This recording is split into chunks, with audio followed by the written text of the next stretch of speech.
High guide, আমরা আবারও চলে এলাম বাপি টেলার্সে। তোমরা দেখতে পাচ্ছ এই কাপড়টা আমি নিয়েছি, এটা দিয়ে একটা বাচ্চা মেয়ের জামা হবে, স্কুল ড্রেস। এর মাপটা আছে 20 ঝুল, 25 ছাতি, 23 কোমর, 13 ফুট, 6 হাতা, 8 মোহরি। যেটা আমাদের প্রথমেই করতে হবে সেটা হচ্ছে বোতাম পট্টির জন্য একটা কাপড় নেবো। এই দুটো পাড় দেখো একদিক করে ধরেছি, তোমরা দেখতে পাচ্ছ পাড়ের দিক করে ধরেছি। এটা 1.5 ইঞ্চি করে প্রথমে বোতাম পট্টির জন্য নেব। এই 1.5, 1.5, 1.5, এই 3টে দাগ দিয়ে এটাকে আমরা লেবেল করে নিচ্ছি। হয়ে গেল। এবার লম্বাটা যেহেতু হচ্ছে 20, আমি 2 ইঞ্চি সেলাই কাপড় নেবো, 22। এই 22 নিয়ে নিলাম। এখানে একটা সোজা করে দাগ টেনে নেব।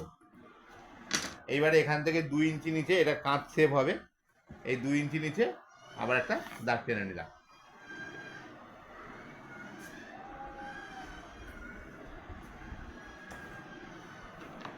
দেখতে পাচ্ছ?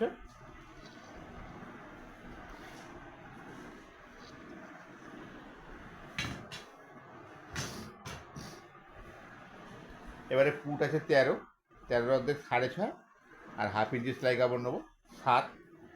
এখান থেকে 2.5 ইঞ্চি বাদ দিয়ে এটা মার্ক করব, আর বগল নামাবো 5.5, এই নামালাম। এবার ছাতি যেহেতু আছে 25, আমি 26 হিসাবে ধরবো, তাহলে 26কে 4 দিয়ে ভাগ করলে হচ্ছে 6.5। দেখো এই 6.5, আর 2 ইঞ্চি সেলাই কাপড় নেব 8.5। কোমরের কাছটা হাফ ইঞ্চি কম রাখবো 8, আর পাশের কাছটা আবার 8.5। হয়ে গেল। দেখো ড্রয়িংটা কত সোজা, তোমরা শুধু ভয় পাও শার্ট কাটতে।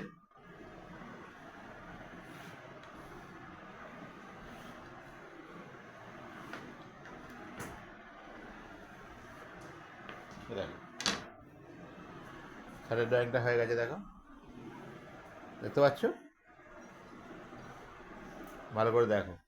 এইখান থেকে ঝুল নিয়েছি, 20 ঝুল ছিল, 22 নিয়েছি, 1.5 ইঞ্চি করে বোতাম পট্টি ছেড়েছি, এটা সব মাপের বাইরে।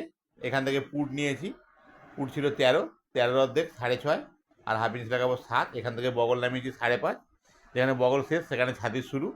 ছাতির 1/4 + 2, কোমর 1/4 + 2, পাছার 1/4 + 2। দেখতে পেলে? তোমরা এইভাবে শার্ট কাটো।